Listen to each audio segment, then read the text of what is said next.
I was filming close to the water, an absolutely rookie mistake. I'm filming and my attention was kind of focused a little bit more on like the textures of the water moving around. And I looked up and I saw that there was a big wave coming, and it was a very calm day, but we had a rogue set come through and it hit up against the rocks. And actually I put the camera underneath me like this, and I didn't think that anything would have happened with it, but turned the camera on and it was just a black screen, and salt water had gotten into that, and it had died. So very first day I shot with that one, it died. Hi, and welcome to the Your Story Studios podcast, a podcast where we talk about all things content creation. And today on the show, I'm joined by Matt, and today we are talking about the camera gear that you use. Matt, tell me about the camera gear you use. The camera that I use for all my photography is actually sitting behind me there.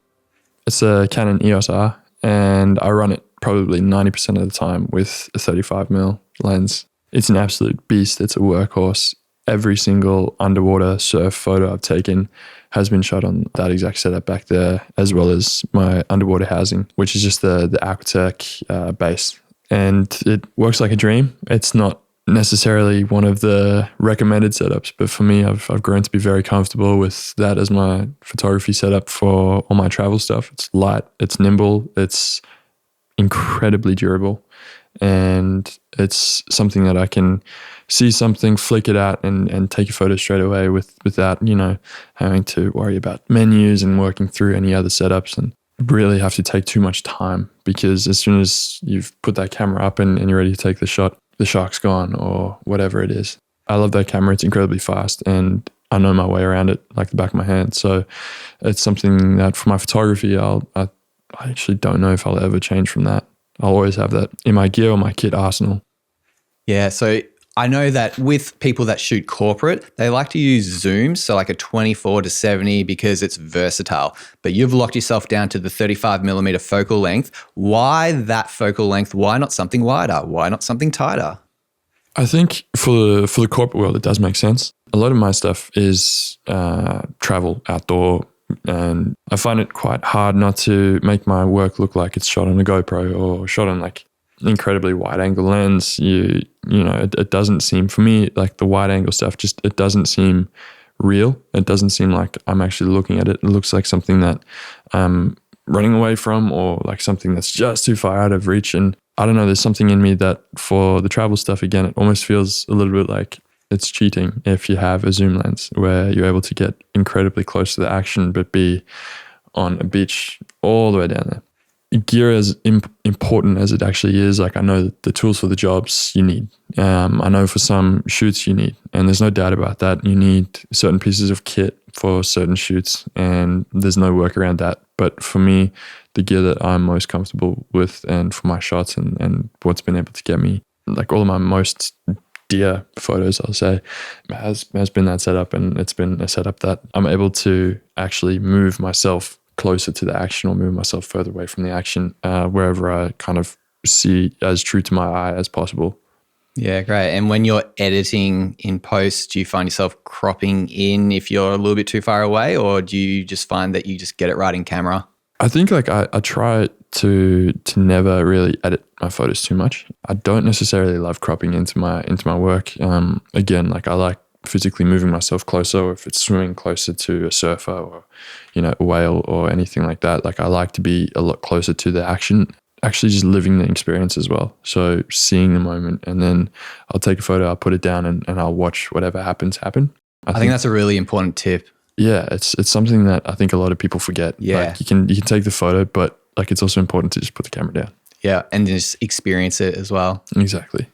I think it's so easy to forget a moment as well. As soon as it's gone, and to only have it on a couple pixels, I don't really enjoy that. So even if it's something like you take one photo, you put it down, you don't even take the camera up or whatever it is, just make sure you're always seeing it with your eyes. So talking a little bit more about your camera, you're using the Canon EOS R.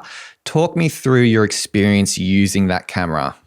It's been my favorite camera ever. I love the colors. I love the build quality. I love just the usability and everything about that camera. It's going to take a lot for me to upgrade. That camera is going to have to explode or just fall out of the sky completely. And then you'll just get another one. I'd probably get another EOS R. And it's just something that I've fallen completely in love with. I have that attached to me at the hip for more than 90% of my shoots. Like, I don't know what they've built it out of. It doesn't feel like a typical camera. It's been something that I've taken with me on every single trip that I've done for as long as I can remember. And I've drowned it twice in my underwater housing. I've taken it apart myself and had it kind of laid across a dashboard of a car and let the sun dry it. Salt water and everything inside of it, closed it back up and shot that same afternoon. I've dropped it on a number of sets and I've just absolutely taken it through the ringer, and it works perfectly. Like I said, like every single one of my photos has been taken on that camera.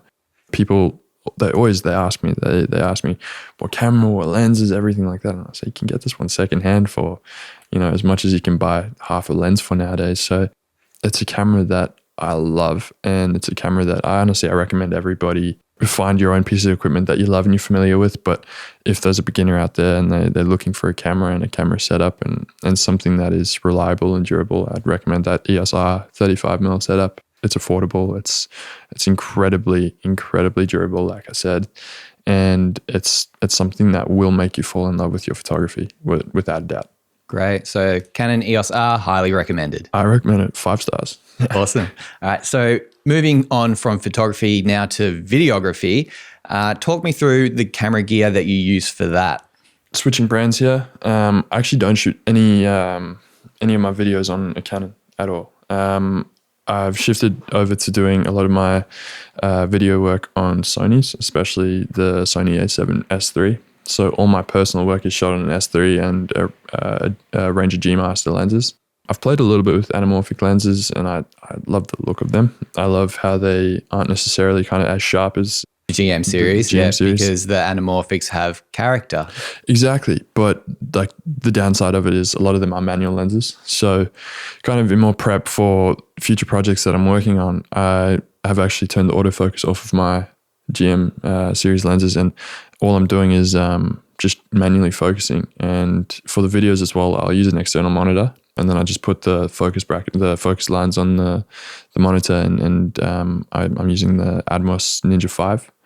And for that, I mean, you can see your subject, and I just play around with the actual focus there. And I do a lot of shoots for myself and just practicing and learning more about the camera. I want to get as familiar with that one as I am with the Canon.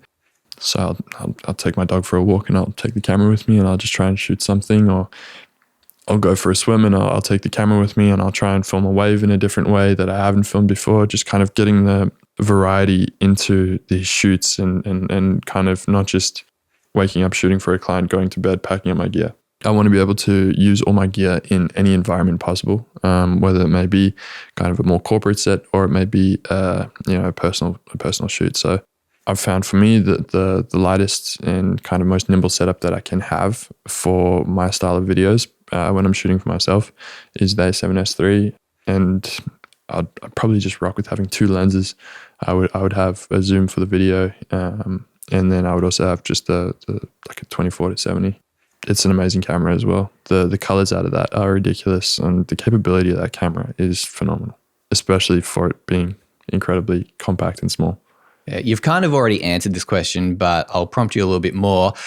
Why the a7S III? So you love the form factor, but there are other cameras that are that same form factor, like the FX3, which is very similar to the a7S III. Have you done much research into the FX3, or are you just happy using with what you've got and you're not looking anywhere else until it stops doing what you need it to? Yeah. Again, like I think I'm a little bit stubborn with my gear. I like to focus on like the one camera and having like my exact setup. But look, I've definitely played around with a lot of other cameras. I've rented a few that I've kind of explored and looked at maybe purchasing for myself as well. I've looked at the FX3 as well.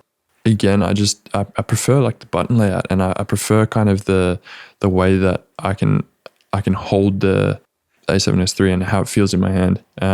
I like being able to, it's probably not the best, but I like being able to throw my cameras around and just have them being chucked in the bottom of a bag, hike up a mountain, take it out and take some photos. And I've known a couple of people that have had the FX3 and they've had other cameras that just have kind of too many openings in the back end of the things, and like dust gets in everywhere. And, you know, if you're swimming and you've got that and water gets into the camera, it's dead straight away.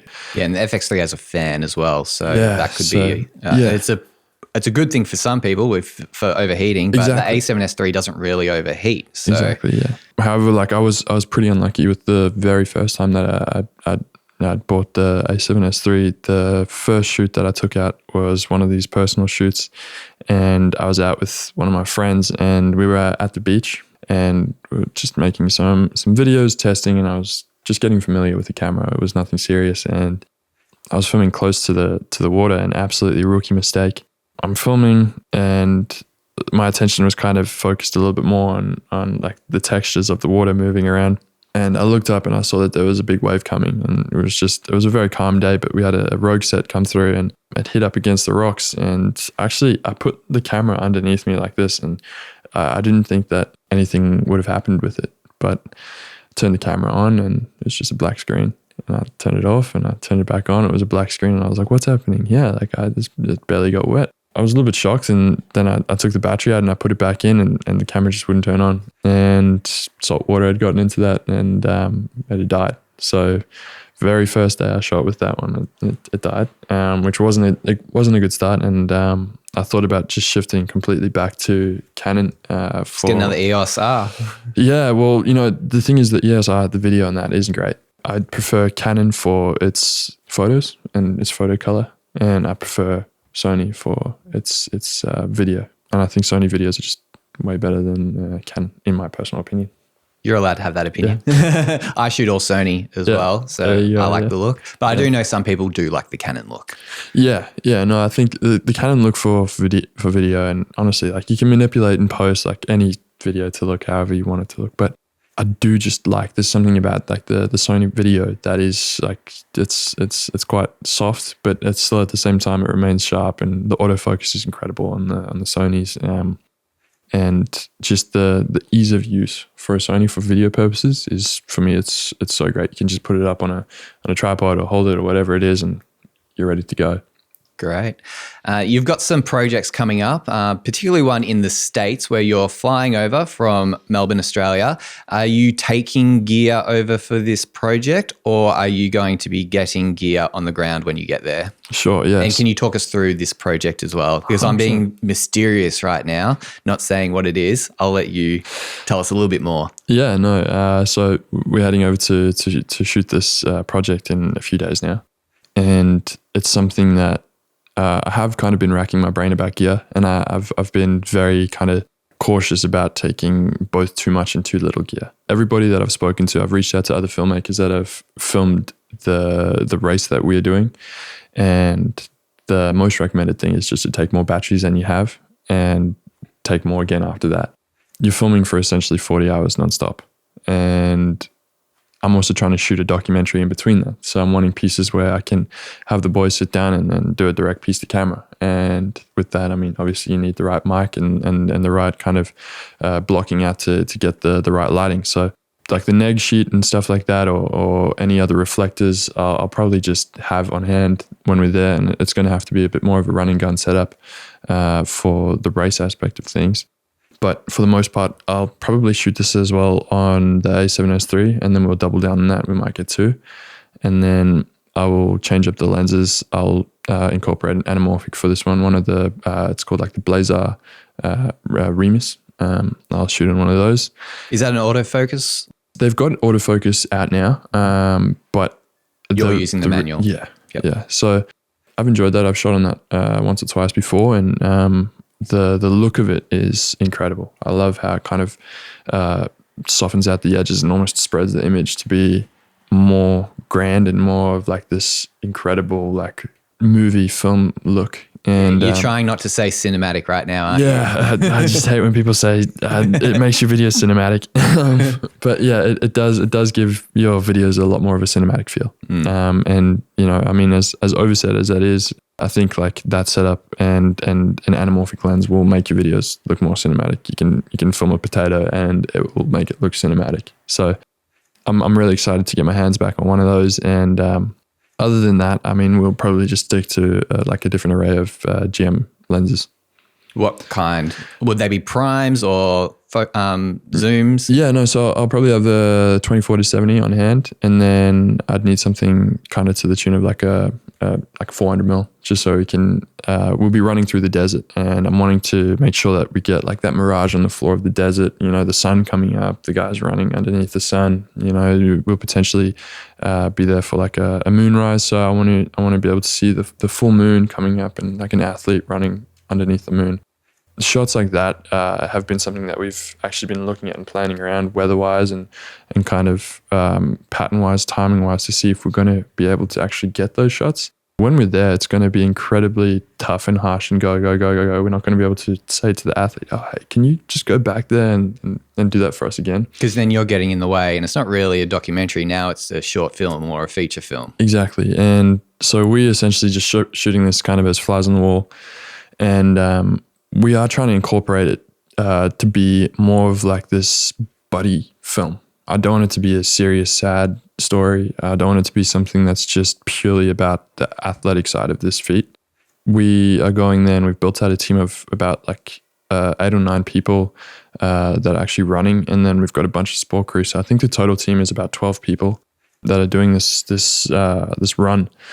And yeah, they're running about 340 miles across from Venice Beach to Las Vegas. And the way that we are going to have to plan around and shoot this is a lot of it will look kind of run and gun. And for us to kind of stay as true to the people that we'll be filming, we're also trying to intentionally stay true to that kind of LA kind of skater surf influenced style. So we're going to shoot a lot of it on VHS as well. So there'll be a VHS input into it to kind of have a more personal home feel, where we're also going to bring in some of the athletes' like childhood videos into this as well. So we'll introduce the film and kind of finish the film with them running races as children, and then throw it overlaid to some of the footage of them running this and completing this race as adults, and then incorporate that as well throughout the whole piece. But it's something that is... Yeah, I'm really looking forward to actually editing it all. I'm looking forward to filming it, but it's definitely going to be something that is one of the most kind of intense shoots that I've done before. So I'm really looking forward to the challenge, but at the same time, I'm quite nervous. Yeah. So when you're tracking these runners, are you literally running with them, or are you going to be in a car or on the back of a motorbike? Or are you going to be gliding above them, getting those aerial shots? How are you going to attack this? So gliding sounds like fun, but we'll be in a follow car for a lot of this race. There'll be a few shots where we drive up a whole lot more ahead of them, set up the tripod and get some shots. There'll be some shots where we use a gimbal and follow the guys around. We've actually floated the idea of using a car mount, attaching a gimbal to the car and filming the guys like that. We're trying to stay as safe as possible while we're filming this, so we don't necessarily want to be hanging out of a car with a gimbal, and we don't want to approach it incredibly indie in terms of putting ourselves in direct danger. You fall out of the car, you're that far away from anything, and it turns into a problem for the racers as well. Yeah, you're a massive distraction now. Exactly. We don't want the athletes to have to stop and help us. If anything, you know, we'll probably put the cameras down to the side and help the athletes. Like, we really aren't there to do much other than capture the moment and not really be too much of an impact to the guys. So a lot of the film will kind of be, we almost need to kind of create some form of separation from ourselves and the athletes. So we're trying to put cameras up everywhere around like the car that we'll be using. We'll have some GoPros on the inside of the car. It'll be footage that we may use or we may not use. Again, we're just preparing for the story to go incredibly wrong, and just be able to press a button on a GoPro and start recording is something that I want the ability to have. And I'd rather not be like, oh, I wish we had that angle, or oh, I wish we had that. So we'll litter the car out with a bunch of different angles, but I'll also be taking my FPV drone over with me, and I'll be getting some shots of the guys kind of running in the middle of nowhere. And the best motion that I feel we'll have is kind of when we have this fluid kind of floating bird's perspective of the FPV. We'll also grab your normal drone shots as well, where we'll have it kind of flying over the guys. That's where we'll get our gliding shots.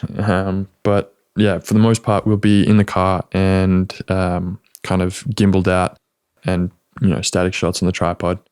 And yeah, for the interview as well, we'll also obviously be locked off, and we'll shoot from maybe 2 angles, and then have a third being that VHS that we could cut to. We'll mic the guys up and shoot it however it goes. And after you've captured all this amazing content, and you'll be coming back to Australia to edit. Yeah, so I'll be back in Oz for a bit to edit. That is the plan. Talk us through your editing setup. What do you edit on? What type of computer do you use? Yeah, sure. So I use a MacBook Pro, and I've spec'd it out quite nicely. An M1, M2, M whatever we're up to. Yeah, exactly. Like, I think, to my knowledge, I think it's an M1. I've got an M1. Which is a massive upgrade to what I used to edit on. I was on like a MacBook from like 2018 before I upgraded last year, and I would have to render like my Premiere Pro clips in like 1/16 of whatever it was, and you actually don't see which shots are in focus and which aren't. And eventually I was like, I need to just like fully upgrade everything, and that's what I did. So I bit the bullet, and I got this computer, and I loaded it out to be able to kind of withstand any of the shoots that I had or I was planning to work with for the next 5-10 years. So it was a bit of an investment, but it's definitely worth it. And you got the MacBook Pros for the portability? Yeah, so it's definitely something that I'd recommend. I also like the whole Apple suite of being able to just airdrop something to myself, or being able to edit something and then it's already in the cloud. Like I was editing kind of previously, before having my last MacBook. I had like an Asus like tablet computer type thing, and before that I had like a Microsoft Surface, and you're just uploading everything to Google Drive or like a Dropbox, and then you're having to go on your phone and get the same thing, and then there's a syncing error, and then something didn't upload. And I mean, if you're in the middle of nowhere as well, like you need the stuff like kind of on and across your different devices. For me, the Apple kind of route around everything just made sense. Yeah, and then you're editing with Premiere Pro? My base edits I'll do in Premiere Pro. A lot of kind of the work that I'm starting to do now, and the way that I'm seeing it develop, is with a shift in DaVinci. So all my coloring is currently in DaVinci. So I'll edit the guts of the film Premiere, and then I'll take it into DaVinci and I'll polish it there and export it straight from DaVinci. I love the color tools in DaVinci, and I am practicing it to edit fully in DaVinci. But again, like I feel like I'm so stubborn with my gear that once I find something that I'm incredibly, like I know kind of the back end to it, I find it so hard to switch. And I do sometimes still like color and edit in Premiere Pro and just do like a full set in Premiere Pro. But for this film, like with us wanting to kind of have more character into it, the color capabilities in DaVinci completely like make the argument towards just shifting into DaVinci. And talk me through your coloring process in DaVinci. So I'm assuming you're shooting with the Sony a7SIII, you're shooting in S-Log3. S-Log3. Yep. So talk me through that process. Yeah. So I'll bring in my clip into DaVinci, and then once we're in DaVinci, I'll attack it from there. So I'll hit it with a base LUT first, which just kind of corrects things for me and something that I can work off of. And then from there, I'll make any other fine adjustments to a lot of my work. This is like a not a secret, but it's something that a lot of people ask me how I do it or whatever. And I've never actually told or spoken about it before, but I'll throw in a radial blur into all of my shots, and I'll set it to about like, I think it's like minus 200. And it does give you that anamorphic look straight from a GM lens. So it's something that I love doing. And then I love throwing some film grain in there as well. But that's kind of more of the kind of film look effect that I'll hit after I've color corrected and then color graded. I'm not like a colorist by any means. I'm not a professional in any way of that, but I've found a method and a way that works for me to get the look that I like. I'm still learning, but the colors look great. The videos look great, and it kind of sets the mood to what I'm looking at and getting towards. But I'm learning more and more about kind of like the actual like color science of a lot of the work, especially shooting like documentaries and stuff. Like having pieces that are colored correctly and colored right is very important to the story and the overarching kind of like messages that I'm trying to share. So it's something that I'm definitely going to take into consideration moving forward with these. I'm thinking like with it being this more desert piece. I'm wanting to lean into those kind of harsh, rich oranges and kind of like deeper browns. Nice and warm. Yeah, I want it to be warm, but I don't want it to be oversaturated. You know what I mean? So you don't want everyone looking like carrots, or no, exactly. No, you don't want people like. I want everything to kind of look as true as possible. But yeah, it's also making sure that we're able to get our film look like, something similar to Dune would be great. But I mean, we don't have that kind of capability nor budget. So it is something that we'll work with kind of in terms of like actually in camera before shooting. So I'll typically, work with the same setups across like all my cameras. So yeah, S-Log3 is definitely my go-to shooting on a Sony. I've tried log on other cameras as well, and I just don't really enjoy the post and the edit after that. Once shooting on them, obviously you can still make it look the same as the Sony, but it's a bit more work. Yeah. And I think when you're shooting these projects, you just want to be able to just, no mess, just go straight for it. Yeah. And you mentioned you put a base LUT on at the start. Is that one that you've created, or is that one that's in the program or you've purchased? Yeah, no. So it's one that I've made. I actually don't purchase any LUTs or anything like that. I think, you can get incredibly caught up on buying LUTs, and I made a base LUT, which is kind of like a similar to like a Rec 709, if you will, or something that I kind of see with my eye is as close to a Rec 709. And then from there on, I've also made a series of different LUTs that I use for different occasions. A lot of my stuff is shot in the water, so I need those really beautiful, clean blues, and I love a good black and white video. So I've made a really strong and rich black and white filter that I love throwing over any piece, and then I'll go crazy with the grain as well. But then I've also made pieces just for like an everyday use, just more of like a neutral, where it's the tones aren't too bright and the highlights aren't way whacked out of anything, and it is just more of like a power grade that I can throw on and just be set in stone with, and just make a few adjustments to the white balance. And I don't really like to overcomplicate the color of the video. I think like you can get lost in that, and then you look at it with fresh eyes a couple of days later and you're like, what was I thinking? So I like to keep everything more consistent to whatever I'm doing, but also like the feel. I want to be able to look back at a video in 5-10 years time and be like, I'm actually still proud of the decision I made there. I didn't go crazy with anything. So yeah. Yeah, that's a great tip. In this episode, it's all about gear, and we've talked about the video gear that you commonly use.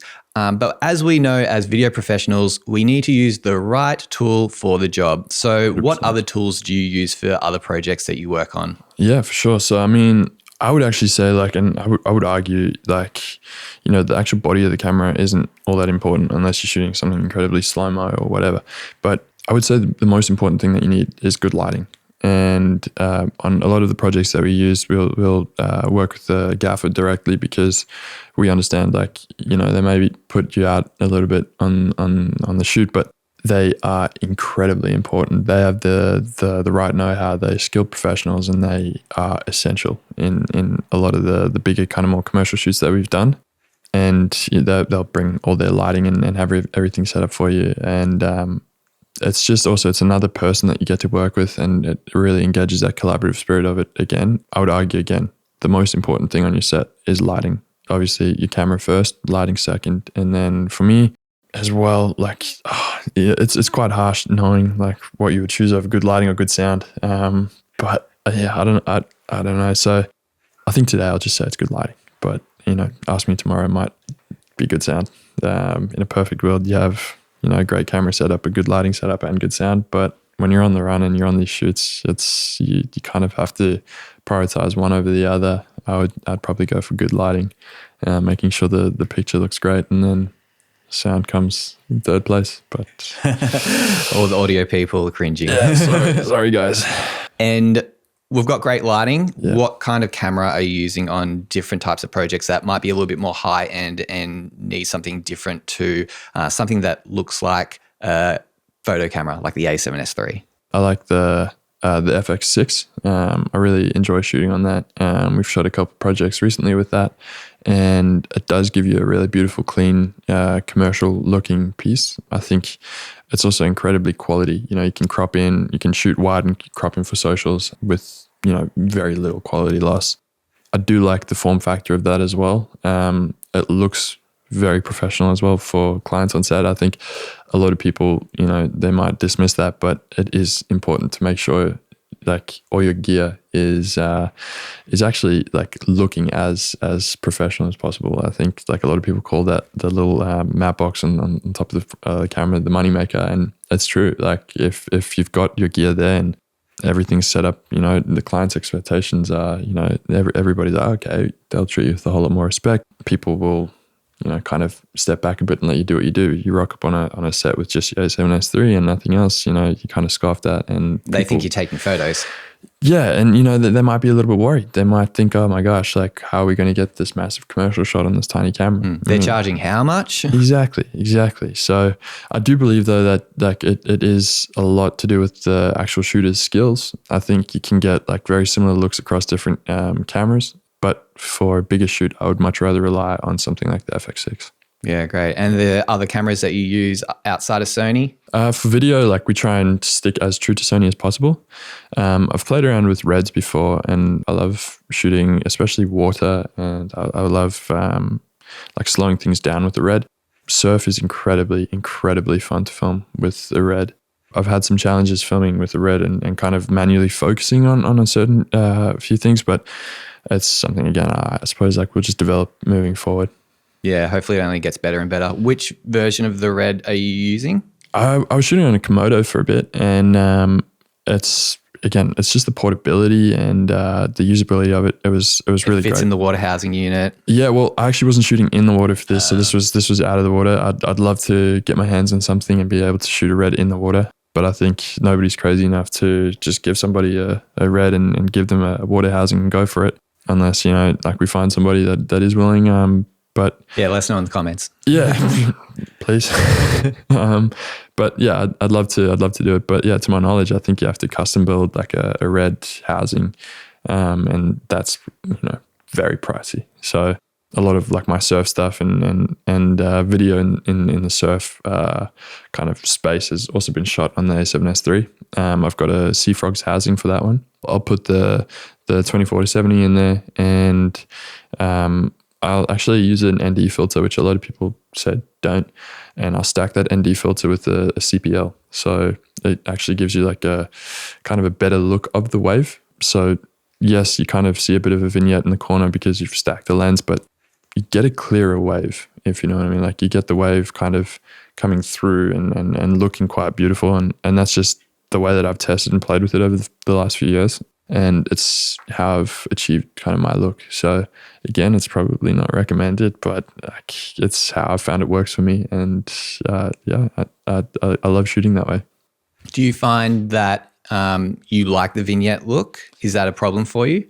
I will try and get rid of it because like for the surf stuff, I want to make it look kind of as clean as possible. I'd want to make sure that it is looking like a surf video and it's not looking like a skate video. I don't want to make sure like, you have this like kind of awkward thing where people are like, oh, is that something in front of the lens? Like, is that a finger? What's happening here? So I'll crop in to kind of get rid of it. But yeah, I like the camera's like quality is insane. So like being able to crop in and then get rid of that without a quality loss is quite important. All right. Well, thanks, Matt, for coming by and talking to us all about the camera gear that you use on the Your Story Studios podcast. John, thanks for having me.